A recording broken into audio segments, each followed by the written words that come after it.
Sir Super Patrol 350, Papa Stone on VFR descent for the water. 350, Buffalo, Sir Steering Squad VFR. Squadron VFR, talk to you in a minute, 350.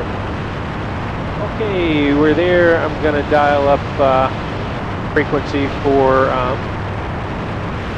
the Mountain Lake Unicom in case anybody's down here with us.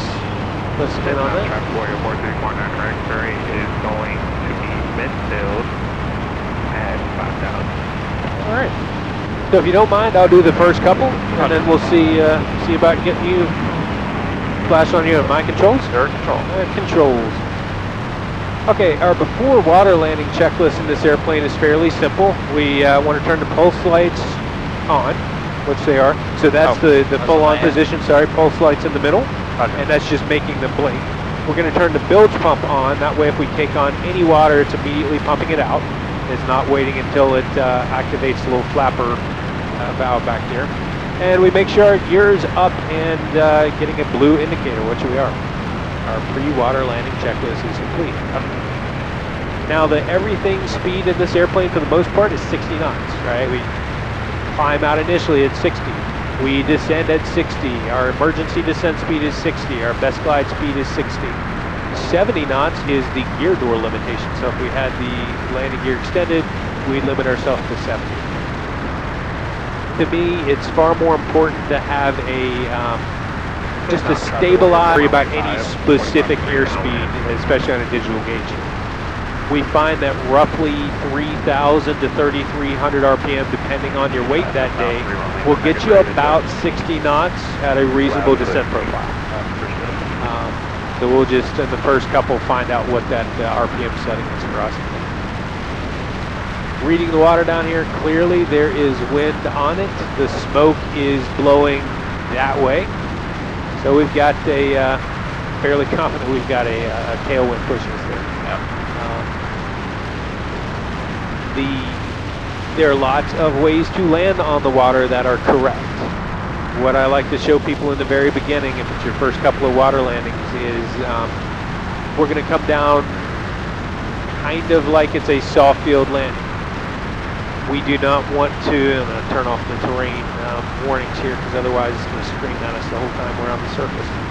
All right, so that's that.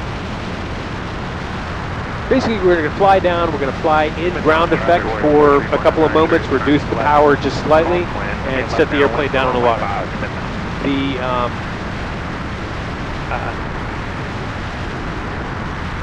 Just lost my train of thought looking at this big fire out here, thinking about how it's going to show up on camera.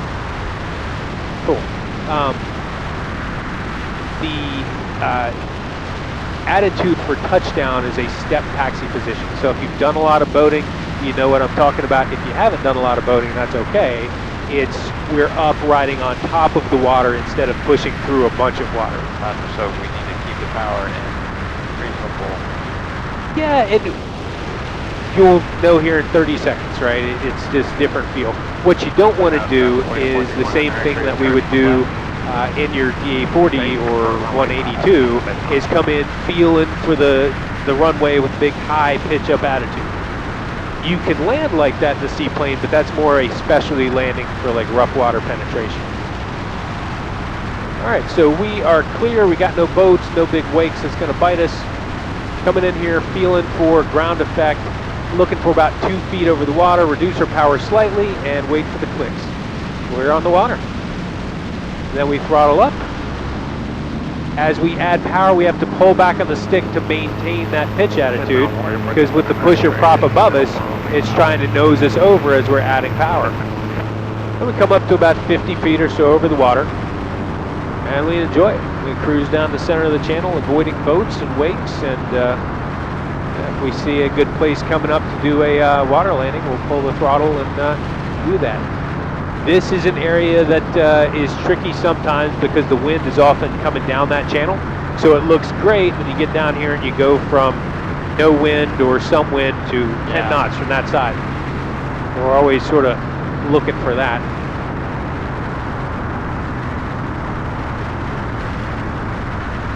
Pulling back. Yeah, we got a pretty good crosswind from that side. Feeling for the water. Click, click, click. There we go. We got a boat powering towards us here, so we'll climb up and do whatever's needed to avoid overflying them. Sure. And then, of course, we always have fisher people out here that we're looking out for. Sometimes tougher to spot because they're sitting still.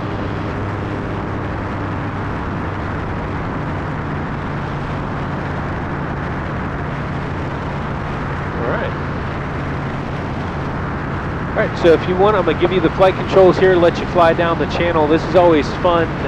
We're going to stay below the traffic pattern here at Smith Mountain Lake, and we've got this S-turn coming up, and I'll prompt you through there so we don't get behind. But you see the channel markers coming down here, and there's one far in the distance. We're going to do a big right turn around that, and then a left turn to continue down the river, down the lake. So just like any other flying, if you need a greater angle of bank, you might want to bump the power up a little bit. But we're flying way, way above our stall speed here. This airplane stalls in the 30s. So I'm not worried about accelerated stalls going around this corner, but I always kind of like to fly this airplane in a very boring way so we have a nice fun time down over the water. Now, we don't need to add any more excitement than we're already getting. I do expect that as we make this right turn, the wind is going to be blocked by the trees. So be ready to add a little power and just watch that airspeed. Yeah, so there's your green channel marker. You can start that right turn nice and easy. And you can see the change in the water where the wind is being blocked. So as we go through that, again, you might need to add just a little bit of power or be ready for a significant bump.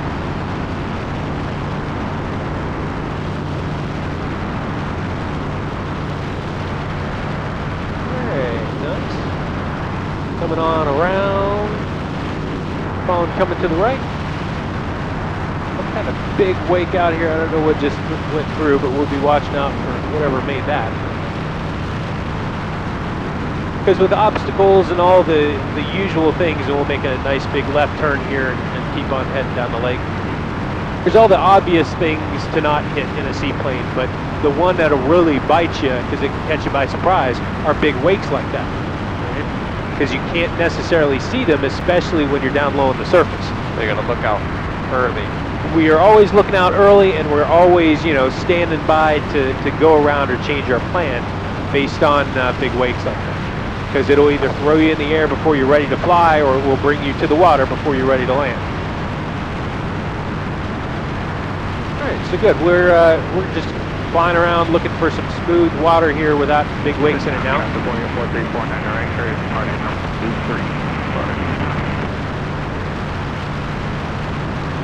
And he is going, Smith Mountain Lake traffic to the Patel 35 Sierra Papa. We're just west of the airport, 900 feet doing water work. We're moving south out of your way. Appreciate it, reporting 1 minute. Good. With the way the wind is today, we're going to avoid that part of the lake because we'll get a bunch of turbulence. And instead, as you go up here, we'll take a right, and that should put us into some at least smoother water. We can see as we get down here, the wavelets are getting smaller, and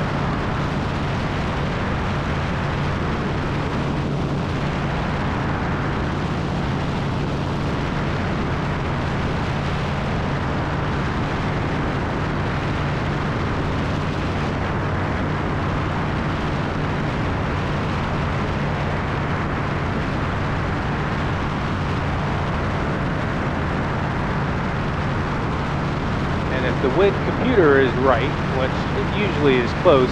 We got 15 knots coming from that direction. So up here a little farther, you'll see we can make a right turn where the water opens up. That should give us a pretty decent headwind to do some landings in. This now traffic warrior 43.993 is pointed to a straight out departure to the south.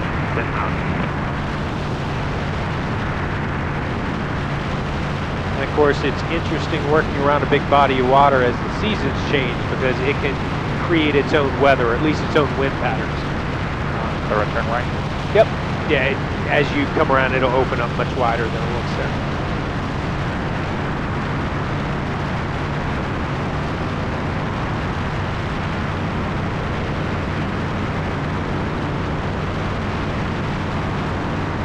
Excellent. So just keep on coming around to the right. See this little island? We can fly to the right of that. Roger. And then we've got a whole lot of river up there to work with. Check out.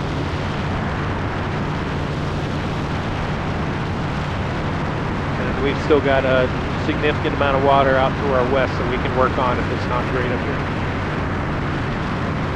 Now, is the torque effect going to the right in this case because of the propeller being a pusher? Because it feels like I don't need as much right rudder, sometimes I need more left rudder. That's mostly a setting of the rudder trim. We're kind of trimmed for slow speeds. But the engine, even though it's a pusher, it's still turning the same direction that your forward-mounted prop is. Roger. Okay, so we got room straight ahead. Let's go ahead and shadow me with this one, all right? Roger. You got these controls. My controls, but you're on them with me. So we're gonna throttle back to about 3,000. I'm just listening for that engine to change. I'm looking outside, holding this attitude, getting that nice, stabilized, smooth approach down to the water. Here comes our surface, looking for ground effect, level off momentarily.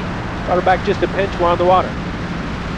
Throttling up, and you feel how I'm pulling back the stick just a little, and then holding that attitude, climbing out. We get to about 50 or 100 feet over the water, nose it over, throttle back so we can do another one. All right, so now you have the controls, I'm on them with you, and just walk through that. So you're reducing the power, and I'll help you because you got to move it a long way, right? There you go, right there.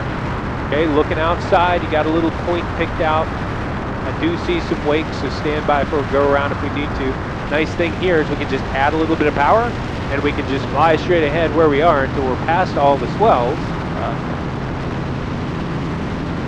Okay, at which point we can reduce the throttle now again. Good, and we're just holding this pitch attitude. Yeah, reduce the throttle. A little less throttle. There we are. Yep, we're on. Power forward. Pitch back as you power forward. Nice. Okay, good. So climb straight ahead. You see this green marker coming up? We're going to take a left at the green marker, and that'll give us some room to circle around and turn around here. Roger. And just keep on climbing up at this point. The lake closes down a little bit, so I want to climb up high, avoid any of the houses that we can. You know, fly as friendly as we can in this airplane because it is loud. Good. And you can see we've got a nice big area in which we can turn around here. So you can throttle back to about 4,300 is the cruising around setting. There you go. Right, so that should get us around 70 knots.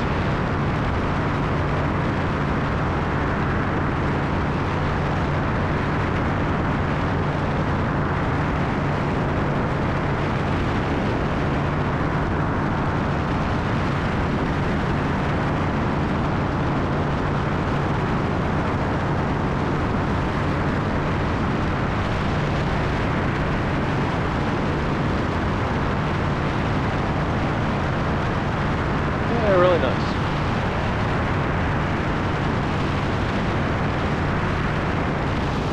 And then we'll turn right. Go looking for another area out in front to do another splash.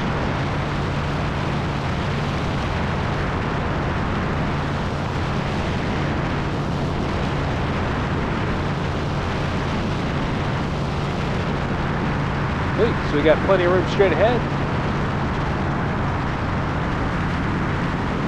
Start our approach run here. You can throttle back. A little farther. That's about, I'm sorry, back. Less power. There you go. Right about there. Good. All right. Nose it over. Get that descent started. Pick something out in front of you it looks like we're headed towards as reference, and just keep that continuous profile going towards that spot. This is great. We got a boat approaching, but we'll be on and off the water before. Looking for ground effect. You don't want to pitch back too far. You just want to level off and hold that while it sinks. We're on the water. Power up. Pitch back. Very nice. All right, we're going to head towards the right. We'll go out on the right side of that island and continue with a right turn. You can reduce your throttle to about 4,300 RPM, and we'll cruise around at 70 knots.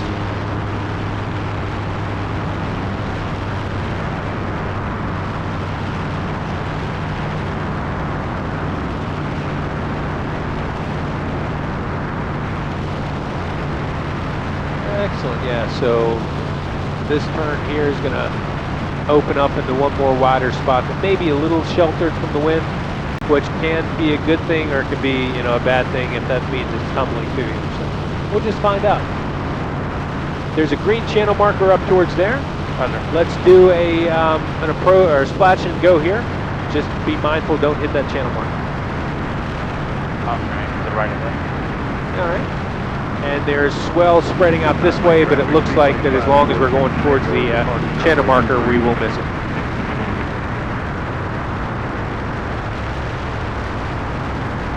Looking good.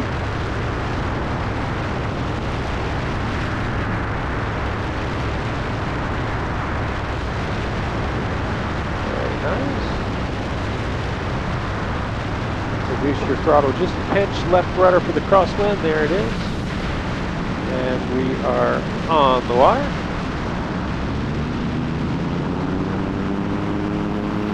Yeah, pitch back. Nice. So that was about an 8-knot crosswind. This airplane is spec'd for somewhere around 12. It's all the same procedure. So give me a left turn, keep flying the water, but climb up to about 1,200 feet for me now.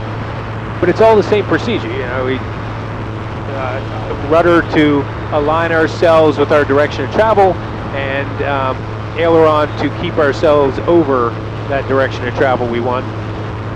Differences with these little sponsons out here, we can't get too much wing dip before we touch down, so that's kind of a limiting factor in our crosswind performance. You're going to go straight ahead. You see this cell phone tower out here? Yeah. Fly at that for me. And we can level off here.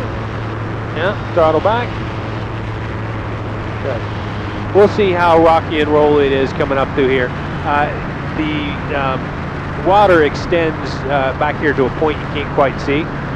So this should, as we circle around, will come out into the protected water. So just go straight ahead here for me. And this puts us sort of on a downwind / base where we're trying to get to.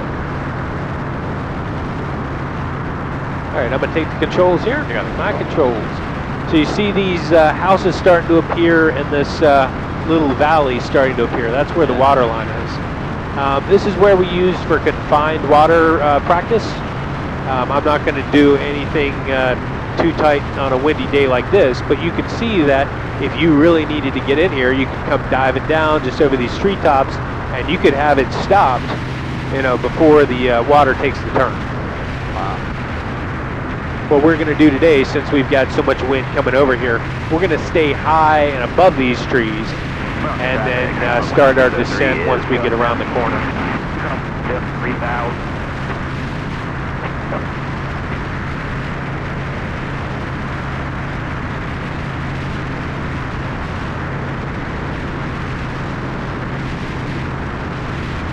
I'm hoping to find somewhere that the water is smooth enough to do a comfortable step taxi on. All right. The water is clear in front of us. Got some kind of, I don't know, big contraption there, but it looks like it is moored, so I'm not worried about that.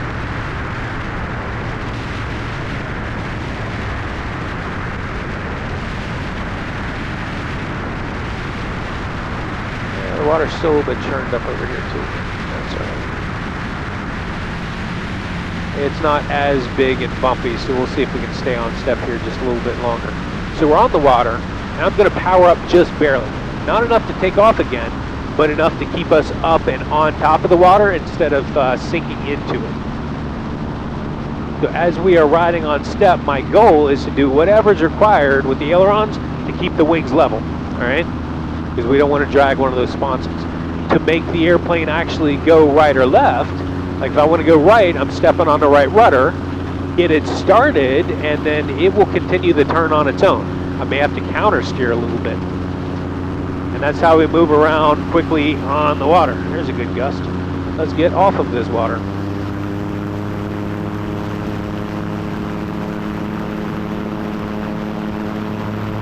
So we're at a day where we were actually going to try to like land and go to a dock or a beach. It gives you the option to land far away from where you're trying to get and then get there like a boat. So that's called step taxi.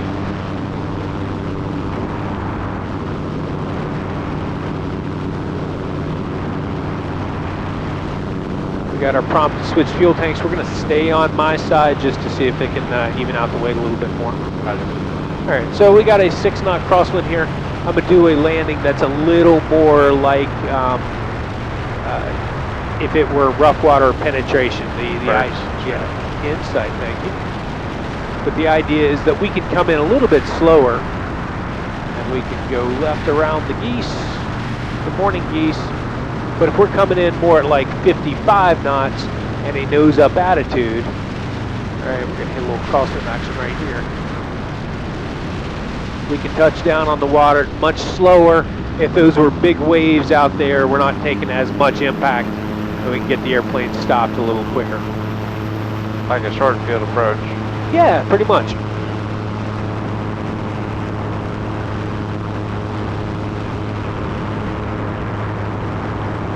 Go cruising up this way one more time. Yep, nice big wake. Somebody who powered through here. And we got that little boat crossing paths with us, so we'll veer off to the right here.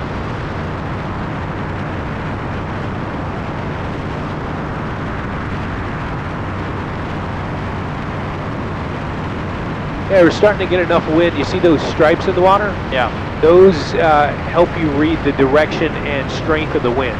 Once those stripes develop, that's the direction they're going. You just have to figure out, this way or that way. And then we're looking at 10, 12, 15 knots when we start seeing those things on the water.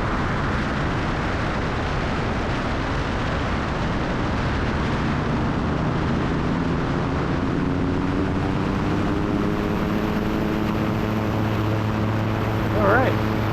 You want the flight controls? You can have the flight controls. We're going to fly out this direction. All right, I'm letting you go. So keep on climbing to 1,200 feet for me, because we're going to take a shortcut over to the other part of the lake. We're going to cross the houses here. 1,200 feet puts us 500 feet above all the things. 100. Aim for the far left or the far right? That's about right. The right water tower there, you're going to see the water come into view here momentarily.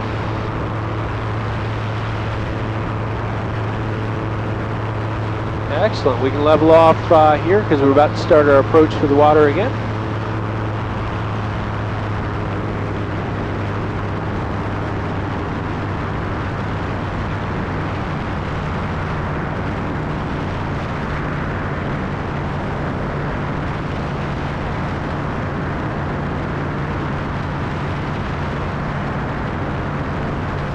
Yeah, so I'm trying to figure out what this guy's doing right in front of us. It looked like he was going, and now it looks like he's not going. But we will plan on going up through the S-turns, just like we had done prior. And drop down to 50 feet. Yep, drop back down. Yeah, were that boat not there, we would have already done a splash and go and then be over the water here.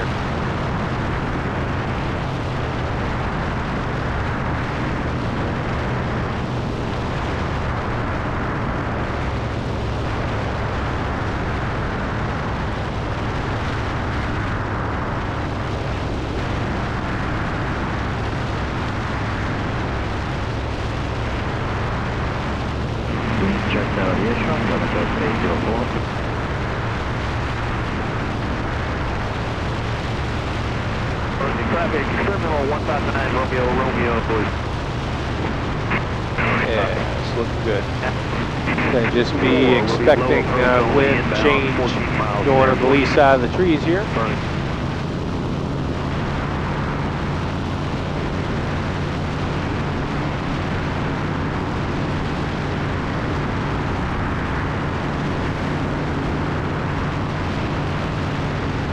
Keep turning? Yep, keep on turning. We're just headed up the back north along that same patch that we entered the lake from.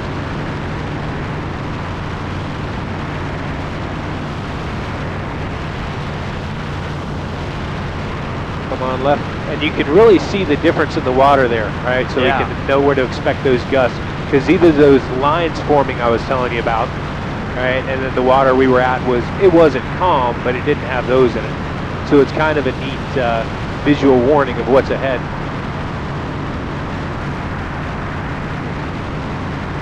Does that mean that wind has come through here at 15 knots, or that it's currently? It is currently sustained doing that, yeah.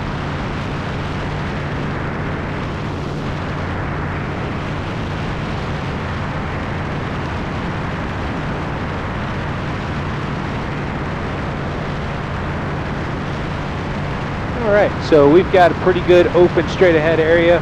We've got a stiff wind, but based on the lines, it's a complete headwind there. So if you want to do a little approach and splash and go.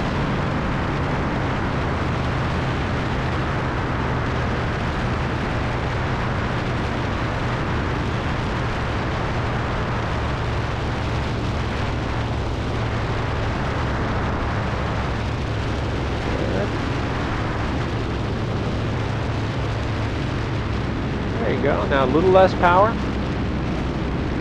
Nice, you're on. Throttle forward. Yep, pitch back. Pitch back. Excellent. Unassisted splash and go. Nice work. All right. And then kind of straight ahead at that big house will get us up the channel we're looking for. And the urge strikes you, you're welcome to do another one. Just beware of potential changes in wind as we go up through here. Does look like the streaks. Yeah, are a you little see bit- how the streaks change direction and go up that finger? Yep.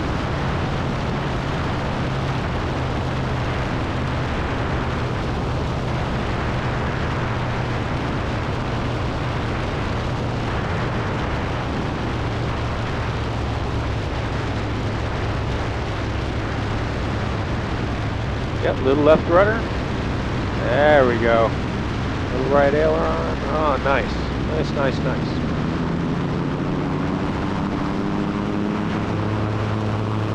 Very good.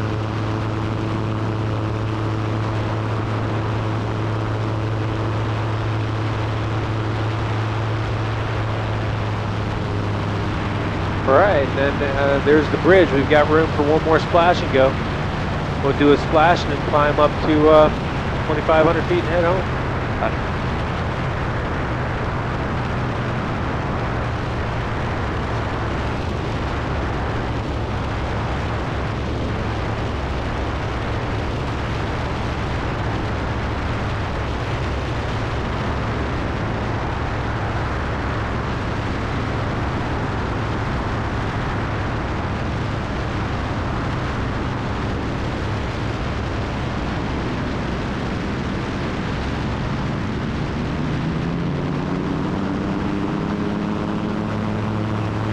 All right, man, nice work. I didn't even have to say anything on that one. So just climb her up about 70 knots and 2,500 feet and head north. Roger.